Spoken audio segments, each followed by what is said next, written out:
Subscribe now and press the bell icon. Good morning dear students, R Kumar chemistry classes में आप सभी का welcome. अपन संक्रमण तत्वों के कुछ करेक्टर के बारे में डिस्कस कर रहे थे। उसमें मैंने कल की जो अपनी क्लास थी उस क्लास के अंदर मैंने आपको ऑक्सीडेशन स्टेट के बारे में डिस्कशन किया था। अगर किसी स्टूडेंट ने वो नहीं पढ़ा तो प्रीवियस वीडियो देखकर अपने कॉन्सेप्ट क्लियर कर सकता है।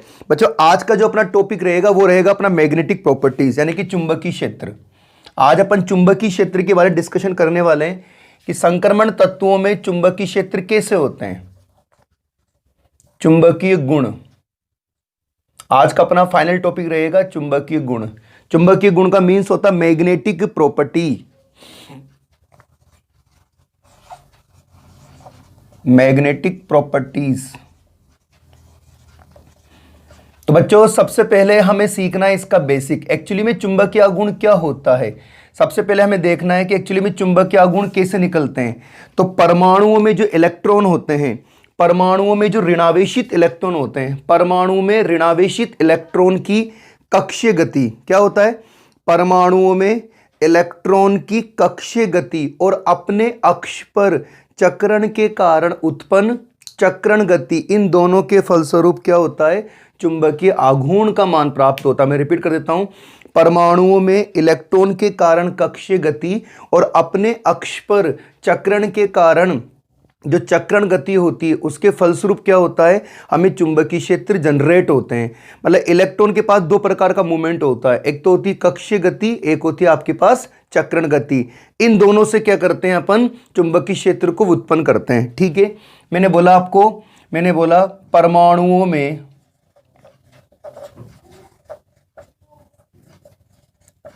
परमाणुओं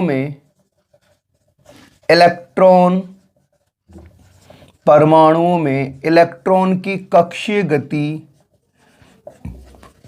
गति और अपने अक्ष पर चक्रण के कारण उत्पन्न चक्रण गति के फलस्वरूप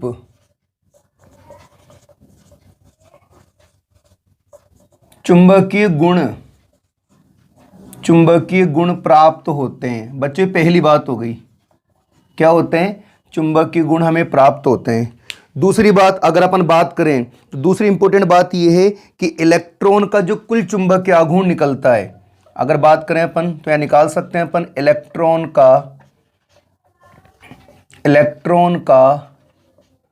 कुल चुंबकीय आघूर्ण, इलेक्ट्रॉन का कुल चुंबकीय जो आघूर्ण होता है यानी कि जो म्यू होता है बच्चों, वो होता है mu L plus mu S. Actually में ये क्या होते हैं, इन दोनों को हमें सबसे पहले डिस्कशन करना है।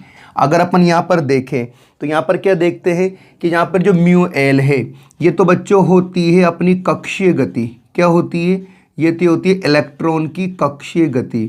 और अगर अपन बात करें एस को बोलते हैं स्पिन, ये होती है चक्रण गति। ठीक है बच्चों, तो इन दोनों का योग क्या होता है, इलेक्ट्रॉन का कुल चुंबकीय आघूर्ण होता है। अब अपन आगे चलते हैं। मतलब क्या होता है, इलेक्ट्रॉन जो होते हैं उनका क्या होता है, दो प्रकार का मूवमेंट यहां पर करते हैं। मतलब इलेक्ट्रॉन के द्वारा दो प्रकार की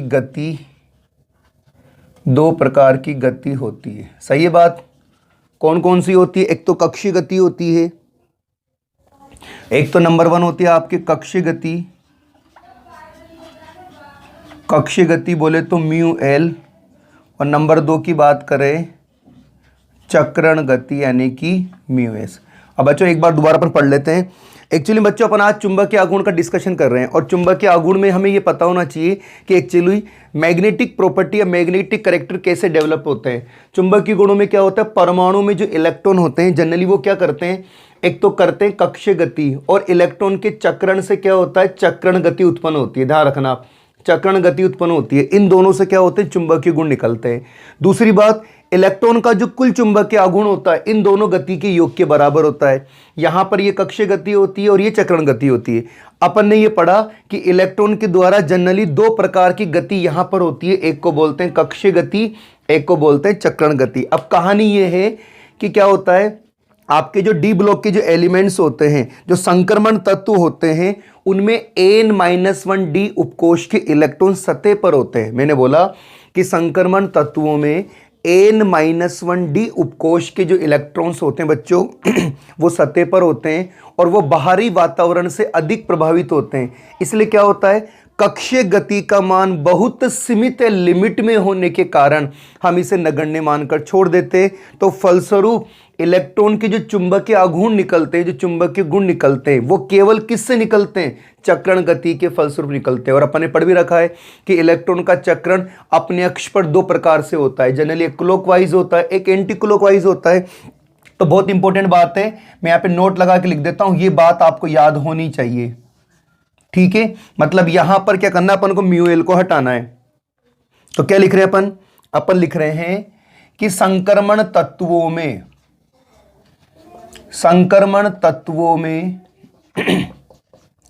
n-1d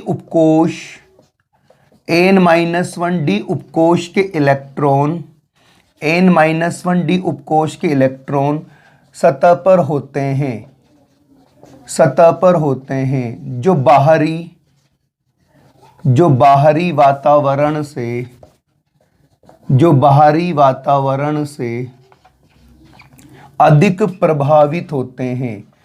बाहरी वातावरण से अधिक प्रभावित होते हैं, अतः इलेक्ट्रॉन की कक्षीय गति का मान बहुत सीमित या बहुत सीमित होने के कारण इसे नगण्य मानकर छोड़ देते हैं, नगण्य मान लेते हैं। फलस्वरूप इलेक्ट्रॉन के चक्रण के कारण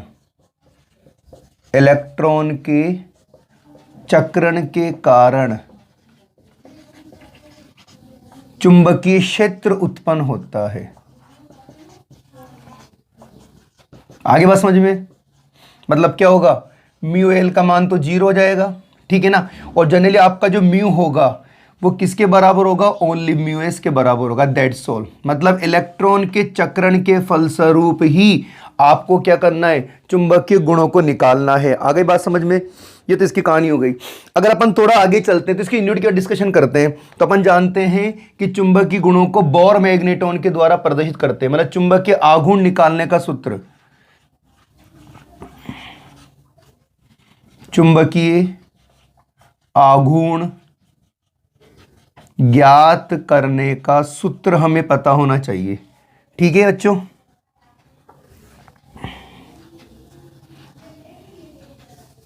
चुंबकीय आघूर्ण ज्ञात करने का सूत्र होता है mu is equal to under root n और n+2 बोर मैग्नेट्रॉन, क्या बोलते हैं इसको, बोर मैग्नेट्रॉन, ठीक है। यहां पर n बराबर होता है अयुग्मित इलेक्ट्रॉन की संख्या। मतलब अगर हमें चुंबकीय आघूर्ण निकालना है तो बच्चों अपने पास क्या होना चाहिए, अयुग्मित इलेक्ट्रॉन निकालना अपन को आना चाहिए। मैं आपको सिखा दूंगा अभी थोड़ी देर में, ठीक है ना। अच्छा, 1 Bohr magneton is equal to क्या होता है, 1 Bohr magneton is equal to होता है EH/4πmc। इसको आप याद कर लेना, ठीक है ना। H प्लांक कांस्टेंट होता है, द्रव्यमान होता है, सी प्रकाश का वेग होता है। ये सर मेरे ख्याल से आपको याद है ऑलरेडी, है ना। लो, ये आपको याद करना है। एक बार आप इसको पढ़ो कैसे करा मैंने और स्क्रीनशॉट लो, अपन एक बार और डिस्कशन करने वाले हैं। तो मेरे ख्याल से आपको ये बात समझ आ गई कि बेटा अपन ने सबसे पहले क्या पढ़ा, बेसिक पढ़ा है कि एक्चुअली चुंबकीय गुण क्या होते हैं हमें पता होना चाहिए, और चुंबकीय गुणों को अपन कैसे ज्ञात करते हैं, तो किस प्रकार इलेक्ट्रॉन की कक्षीय गति को नगण्य मानते हैं, ये सारी बातें अपन ने डिस्कशन कर लिया। अब बच्चों सबसे इंपॉर्टेंट चीज क्या है, सबसे इंपॉर्टेंट चीज है अगर हमें अयुग्मित इलेक्ट्रॉन निकालना आ जाता है तो हमें चुंबकीय गुण निकालना भी आ जाएगा, ठीक है। चलो अपन करते हैं डिस्कशन। सबसे पहले अपन को सीखना है कि अयुग्मित इलेक्ट्रॉन कैसे निकालते हैं। तो उसके लिए हमें क्या आना चाहिए? उसके लिए बच्चों हमें आना चाहिए इलेक्ट्रॉनिक विन्यास। सही है ना बात? क्या आना चाहिए बताओ? हमें आना चाहिए इलेक्ट्रॉनिक विन्यास। तो अपना टॉपिक रहेगा अयुग्मित इलेक्ट्रॉन, अयुग्मित इलेक्ट्रॉन निकालना। अच्छा, कैसे निकालते हैं? इसके लिए यूज करते हैं, यूज क्या करोगे आप? इलेक्ट्रॉनिक विन्यास, इलेक्ट्रॉनिक विन्यास। सपोज आपसे पूछा, मैंने बोला कॉपर, कॉपर है ना, कॉपर का आपको कॉपर में अयुग्मित इलेक्ट्रॉन निकालना है ना। सबसे पहले क्या करना है आपको? कॉपर में अयुग्मित इलेक्ट्रॉन निकालना है। तो आप देखो कॉपर का परमाणु क्रमांक कितना होता है? 29 होता है। 29 से पहले आने वाली नोबल गैस कौन सी होती है? आपकी ऑर्गन होती है। ऑर्गन में क्या क्या होता है? एक तो 3D होता है, एक 4s होता है। तो 18 और 2 20, 20 और 9 कितने होते हैं? 29। फिर अपन ने क्या पढ़ा था? ये तो एक्सपेक्टेड होता है, ठीक है ना। अपन को रियलिटी पढ़नी है, तो अपन इसकी रियलिटी क्या पढ़ी थी? इसकी रियलिटी पढ़ी थी अपन ने 3D10 और 4s1, ये इसकी रियलिटी है। अपन ने ऐसा क्यों करा? अपन जानते हैं कि यहाँ पे D10 फुलफिल कॉन्फ़िगरेशन होता है, जो कैसा होता है बच्चों? स्टेबल होता है। तो अगर अपन देखें तो जनरली 1 2 3 4 और ये 5, ये तो मेरे पास 3D हो गया, और जनरली ये मेरे पास हो गया 4s। तो आपको सीखना है कि 3D में कितने इलेक्ट्रॉन है? 10 इलेक्ट्रॉन है।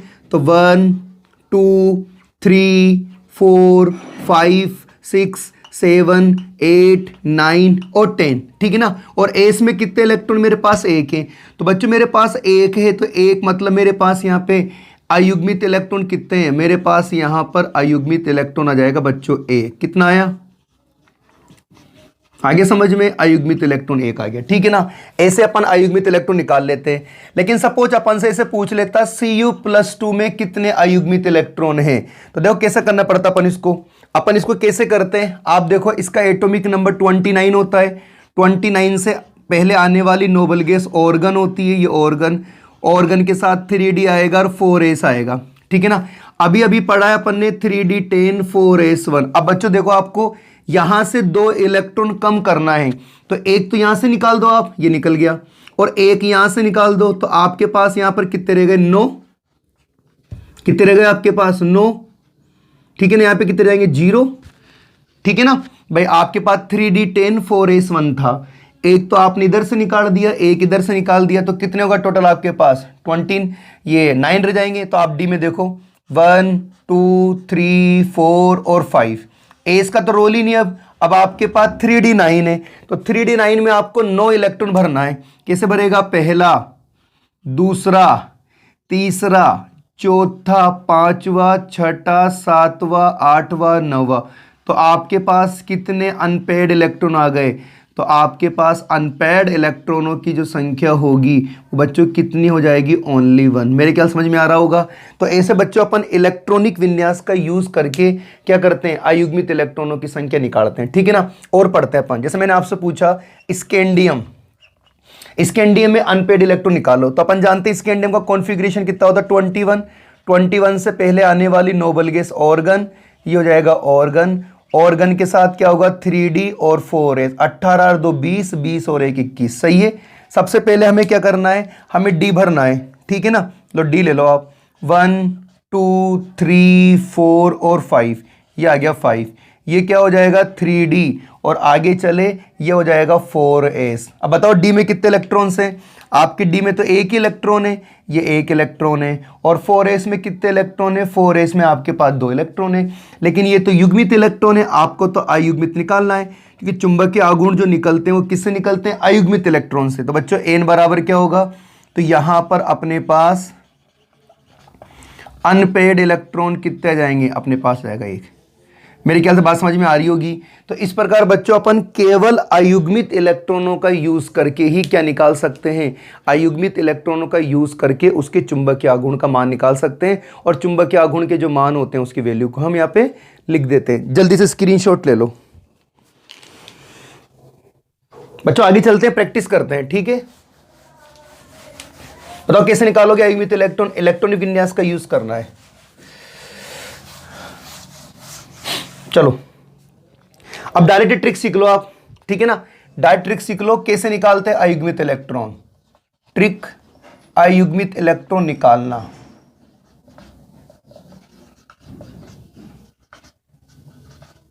मैं आपको डायरेक्ट ट्रिक सिखा देता हूं। आपको केवल याद रखना है नोबल गैसेस कौन कौन सी। एक तो आपको नियोन याद रखना है, नियोन होता है, एक आर्गन होता है, एक क्रिप्टोन होता है, एक जीनोन होता है, एक रेडोन होता है। इसका एटॉमिक नंबर 10 होता है, इसका 18 होता है, इसका 36 होता है, इसका 54 होता है और इसका 86 होता है। तो अपन ये हमारी ट्रिक है, इस ट्रिक का अपन यूज करके किसी भी एलिमेंट के अनपेयर्ड इलेक्ट्रॉन को अपन कैलकुलेट कर सकते हैं। अब कैसे कर सकते हैं मैं बताता हूं आपको, ठीक है। चलो जैसे फॉर एग्जांपल आपसे किसी ने पूछा स्कैंडियम +3 में अयुग्मित इलेक्ट्रॉन निकालो, आप कैसे निकालोगे। चलो स्कैंडियम का एटॉमिक नंबर कितना होता है 21, तो स्कैंडियम का एटॉमिक नंबर कितना होता है 21, ये 21 लिख दिया, ठीक है। 21 से पहले आने वाली नोबल गैस कौन सी है, आप देखो 21 से पहले आने वाली नोबल गैस है आपके पास ऑर्गन, देखो ये रही, सही है ना। तो कितना घटा दे अपन 18 गए तो कितने बच गए बताओ, 3 बच गए ना, बच गए 3, नहीं बस समझ में, दोबारा देखो। चलो इसका एटॉमिक नंबर कितना होता है सर 21 होता है। अब नए तरीके से देखो, यहां पर क्या लिखा हुआ है, यहां पे 3 लिखा हुआ है, तो आपको 3 को लेस करना है, ये माइनस का 3 आपने लेस कर दिया, कितने बच गए आपके पास 18। अब बताओ 18 से पहले आने वाली नोबल गैस कौन सी होती है, तो सर जी 18 से पहले आने वाली नोबल गैस खुद आर्गन ही तो होती है, तो आपको वापस 18 घटाना है, कितना आ गया 0, 0 का मतलब D0। तो नॉर्मली अनपेयर्ड कितने हो गए, तो आपके पास यहाँ पे अनपेयर्ड इलेक्ट्रॉन हो गए ओनली 0। और जब अनपेयर्ड इलेक्ट्रॉन 0 होता है तो बच्चों वो कैसा होता है याद रखना, वो होता है प्रतिचुंबकीय। और आपको सीखना है कि प्रतिचुंबकीय जो आयन होते हैं वो कैसे होते हैं, रंगहीन होते हैं, ऐसे अपन निकाल सकते हैं। अब धीरे धीरे मैं ट्रिक बताता हूं आपको, इसके आपने 1-2 बार प्रैक्टिस कर दी तो विदाउट इलेक्ट्रॉनिक विन्यास के, अगर आपको इलेक्ट्रॉनिक विन्यास नहीं आता है, इलेक्ट्रॉनिक विन्यास नहीं आने पर, लिख देता हूं मैं, देख क्या लिख रहा हूं मैं, इलेक्ट्रॉनिक विन्यास नहीं आने पर भी अयुग्मित इलेक्ट्रॉन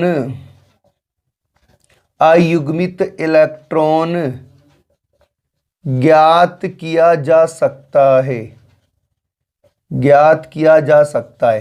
देखो अब मैं आपको सिखाता हूं बहुत अच्छी चीज, अगर बाई चांस आपको अयुग्मित इलेक्ट्रॉन भी नहीं आते ना, सॉरी आपको अगर इलेक्ट्रॉनिक विन्यास भी नहीं आता है, तब भी आप अनपेड इलेक्ट्रॉन निकाल के इजी वे के अंदर अपने क्वेश्चंस को कैलकुलेट कर सकते हो। फॉर एग्जांपल आगे चलते हैं, मुझे निकालना स्कैंडियम प्लस का 2, स्कैंडियम का एटॉमिक नंबर होता है 21, ऊपर चार्ज लग रहा है 2, आप घटाओगे कितना आएगा 19, 19 से पहले आने वाली नोबल गैस कितनी 18, आप घटाओगे आपके पास कितना आंसर आ गया 1, है ना। तो ये क्या हो गया आपके पास 1, ये हो गया आपके पास अनपेयर्ड इलेक्ट्रॉन, क्या हो गया अनपेयर्ड इलेक्ट्रॉन। क्योंकि एक आपके पास अनपेयर्ड इलेक्ट्रॉन है इसलिए इसे क्या बोलेंगे बच्चों, इसको बोलेंगे अनुचुंबकीय। और अपन जानते हैं अनुचुंबकीय आयन कैसे होते हैं, कलरफुल होते हैं।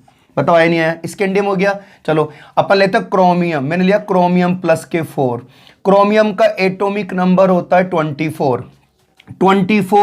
24 में से अगर 4 चल जाता है तो कितना आ गया 20, 20 से पहले आने वाली नोबल गैस कौन सी आपकी 18, कितने बच गए आपके पास 2, तो क्या हो जाएगा आपके पास 2 आ गए हैं अनपेड इलेक्ट्रॉन, ठीक है ना। अब 2 अनपेड इलेक्ट्रॉन आपके पास है, यानी कि अयुग्मित इलेक्ट्रॉन आपके पास है।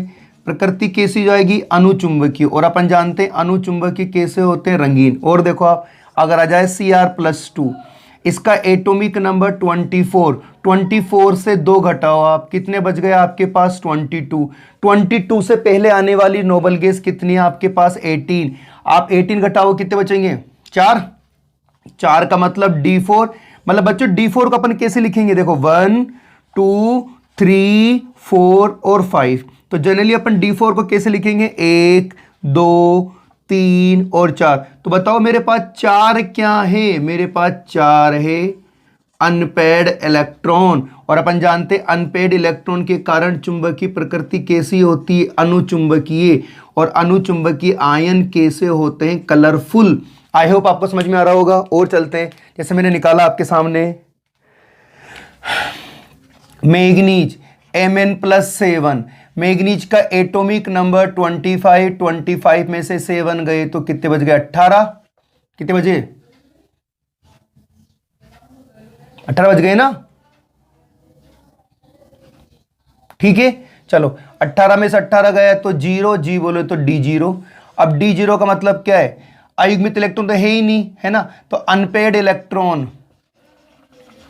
अनपेड इलेक्ट्रॉन कितने हो गए, 0। तो 0 होने पर क्या होगा, प्रतिचुंबकीय, और प्रतिचुंबकीय आयन कैसे होते हैं सर जी, रंगहीन होते हैं। और देख लो आप, अपन निकालते हैं Zn+2, Zn का एटॉमिक नंबर होता है 30। कितने होते बच्चों, 30 में से 2 गए तो कितने बच गए, 28, और 28 में से 18 गए तो 10, यानी कि आपके पास D10 आ गया।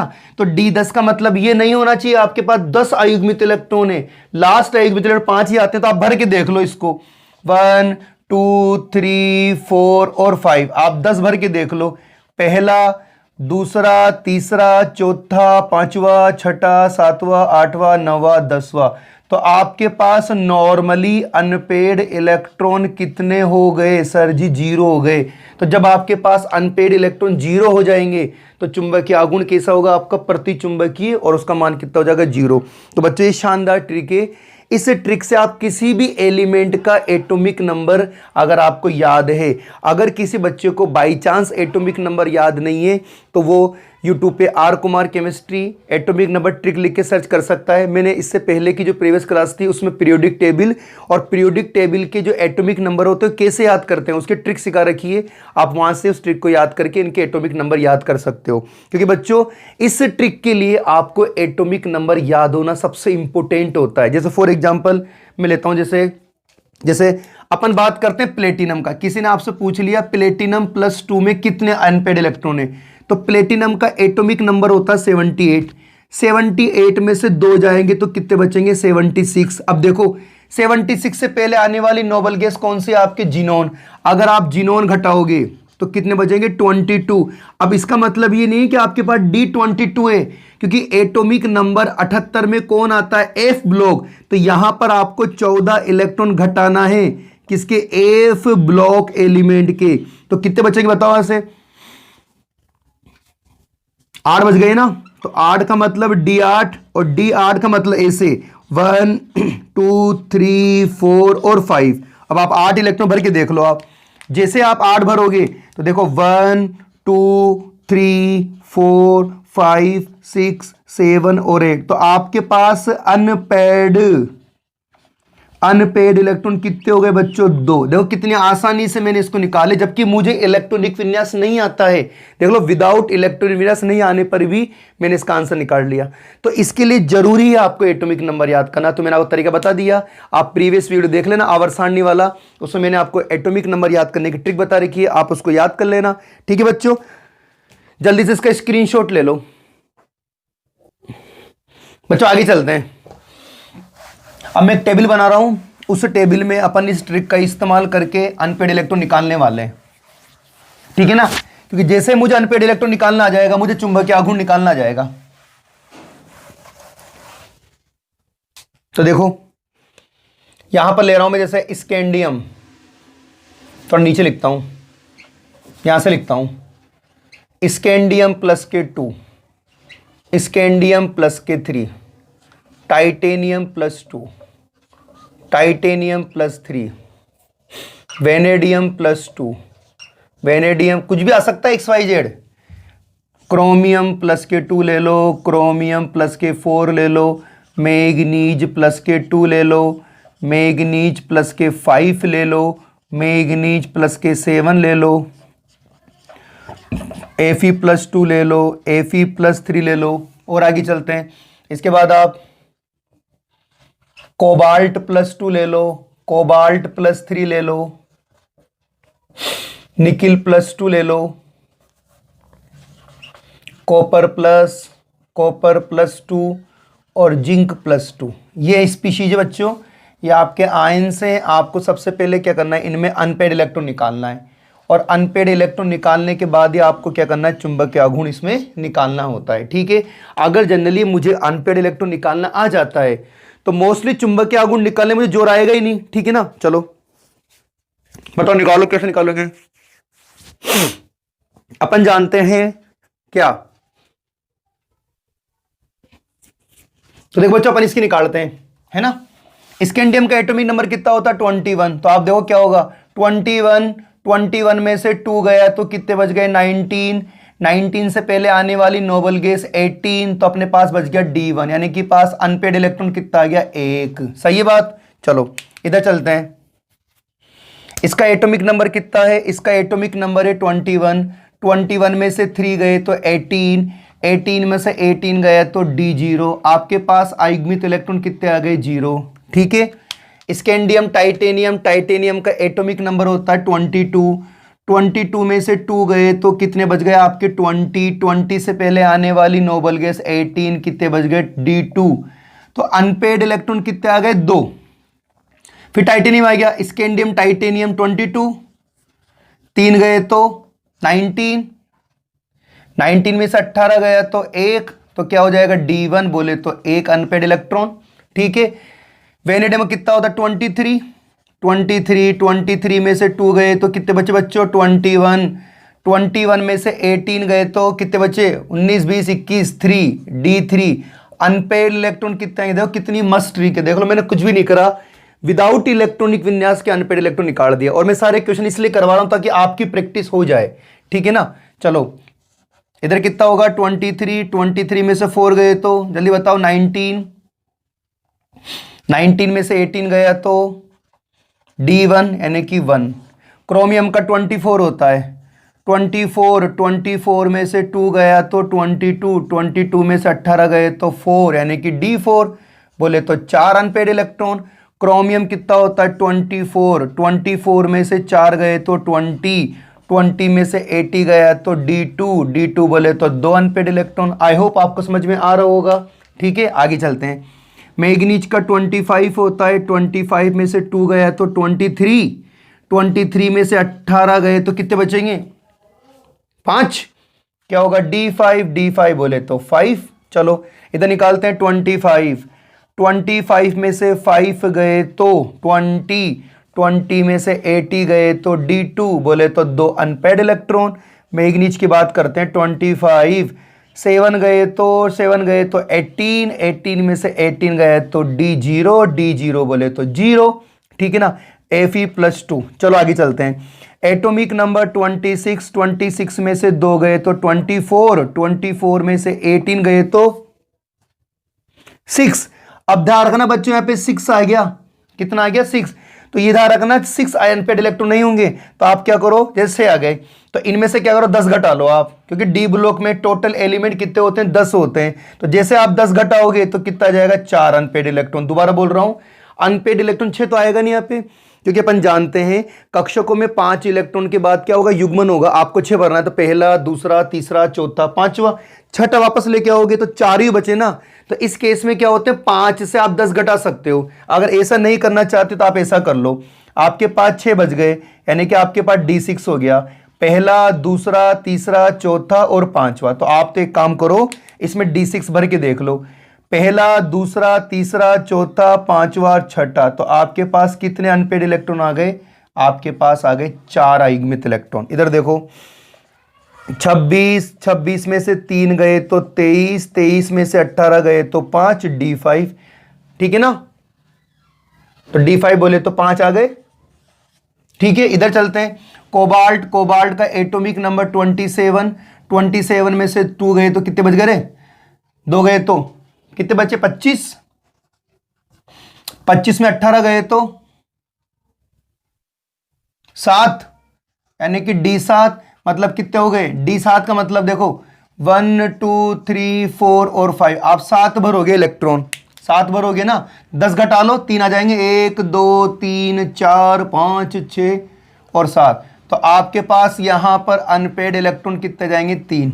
ठीक है, इधर ले लो आप, 27 27 में से 3 गए तो कितने बच गए? 24।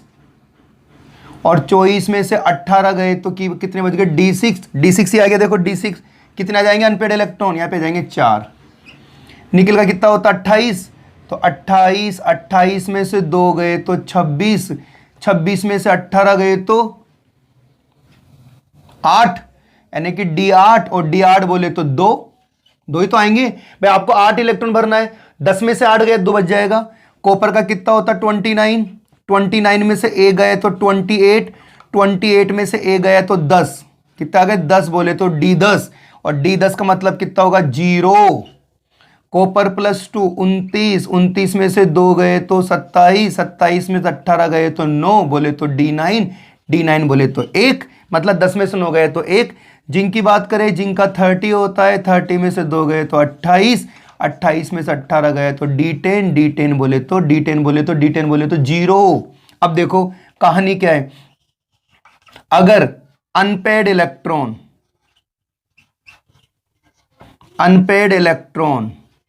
दो कहानी होती है अनपेड इलेक्ट्रॉन की। देखो मैं हिंदी में लिख देता हूं, मेरे प्यारे हिंदी मीडियम बच्चों। अयुग्मित इलेक्ट्रॉन की बात करता हूं।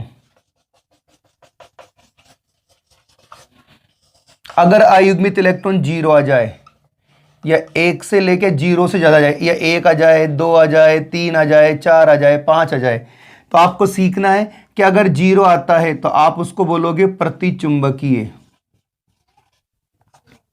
ठीक है ना? प्रतिचुंबकीय कैसा होता है? रंगहीन। और यहां पर क्या बोलोगे आप? अनुचुंबकीय। और अनुचुंबकीय कैसे होते हैं?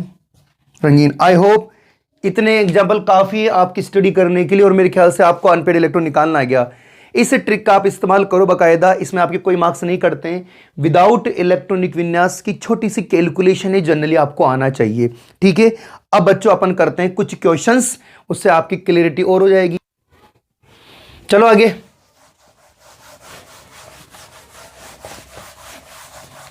जैसे मैंने आपसे पूछा, क्वेश्चन है बच्चों, निम्नलिखित आयनों के लिए प्रचक्रण, ऐसा आएगा प्रचक्रण, चुंबकीय आघूर्ण का मान ज्ञात करो। Option number 1 scandium +3, option number 2 manganese +2, option number 3 या Fe+3, और एक दे देता हूं मैं आपको Zn+2। इनका निकालना है आपको। ठीक है ना? कैसे निकालते हैं? विदाउट इलेक्ट्रॉनिक विन्यास के। नंबर 1 स्कैंडियम +3 का निकालते हैं। ठीक है, चलो अपन स्कैंडियम +3 निकालते हैं। चुंबकीय आघूर्ण निकालने का फॉर्मूला क्या होता है? म्यू बराबर √n+2 बोर मैग्नेटॉन। अपन को n का मान निकालना है। निकालो। देखिए इधर स्कैंडियम का एरिया रफ में करना है आपको। एटॉमिक नंबर 21 में से 3 गया तो 18 में से 18 गया तो 0 बोले तो D0। n का मान 0, तो म्यू बराबर क्या आएगा? 0 प्लस के 2 बोर मैग्नेटॉन। तो बच्चों म्यू बराबर कितना है? 0.0 बोर मैग्नेटॉन। कैसा होगा? प्रतिचुंबकीय। और प्रतिचुंबकीय कैसे होते हैं? रंगीन। प्रतिचुंबकीय मतलब होता है सभी इलेक्ट्रॉन आपके युग्मित होंगे। नंबर 1 बात। प्रतिचुंबकीय का मीन्स होता है सभी इलेक्ट्रॉन आपके युग्मित होंगे। और दूसरी इंपॉर्टेंट बात, एक इलेक्ट्रॉन का चुंबकीय आघूर्ण दूसरे इलेक्ट्रॉन के से उत्पन्न चुंबकीय आघूर्ण को निरस्त कर देता है, इसलिए परिणामी क्या आ जाएगा? 0.0 आ जाएगा। दूसरा देखो आप Mn+2 क्या निकालेगा फॉर्मूला? म्यू बराबर n+2 बोर मैग्नेटॉन। निकालो। देखो 25 में से 2 गए तो 23 में से 18 गए तो 5 आ गया। तो n का मान कितना आ गया? 5 रखो। म्यू बराबर √5 + 2 कितना हो जाएगा? 35। 5 2 7। अब बोर मैग्नेटॉन निकालना म्यू का मान। बताओ √35 का मान कितना होगा? बताओ इसका अप्रोक्सीमेट आंसर जाएगा 5.92। आप कैलकुलेशन कर लेना, और है ना, कितना जाएगा 5.92। और आगे चले,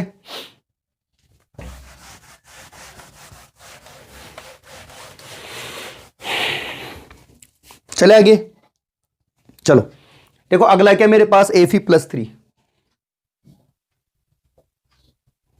म्यू बराबर अंडर रूट, खुद से करो, देखिए कितना आंसर आ रहा है, खुद से करो, करें कैलकुलेशन। चलो निकालते हैं। Fe का 26, 3 गया तो 23, 18 गया तो 5, D5, n बराबर कितना गया 5, म्यू बराबर क्या होगा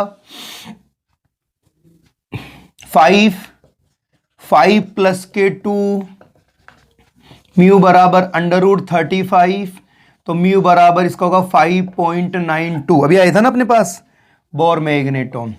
लास्ट फाइनल जिंक+2 फॉर्मूला होता है mu is equal to, N का मान निकालना है, कितना होता है 30, 2 गया तो 28, 18 गया तो D10 का मतलब एन का मान 0,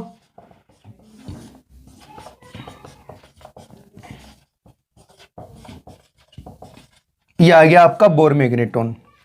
तो बच्चों आज की जो अपनी क्लास थी उस क्लास में अपन ने सीखा है कि एक्चुअली में अनपेड इलेक्ट्रॉन कैसे निकालते हैं। अब देखो बच्चों, अगर आपको अयुग्मित इलेक्ट्रॉन निकालना आ गया तो आपको बहुत सारी चीजें आ गई। अपन पढ़ेंगे सॉलिड स्टेट में चुंबकीय आघूर्ण के मान निकलते हैं। अपन पढ़ेंगे कोऑर्डिनेशन कंपाउंड के अंदर भी क्या होते हैं, चुंबकीय आघूर्ण के मान प्राप्त होते हैं। कंपटीशन एग्जाम के अंदर भी चुंबकीय आघूर्ण के मान निकलते हैं। यहां तक कि अपन पढ़ेंगे एफ ब्लॉक एलिमेंट्स, तो एफ ब्लॉक के जो एलिमेंट्स होते हैं वहां पर भी क्या होते हैं, चुंबकीय आघूर्ण के मान निकलते हैं। तो आप फास्टली विदाउट इलेक्ट्रॉनिक विन्यास के भी इन चीज़ों को डिस्कशन कर सकते हो। अगर वीडियो आपको अच्छा लगे तो अपने फ्रेंड को शेयर करना, लाइक करना, शेयर करना, सब्सक्राइब करना। Thank you so much.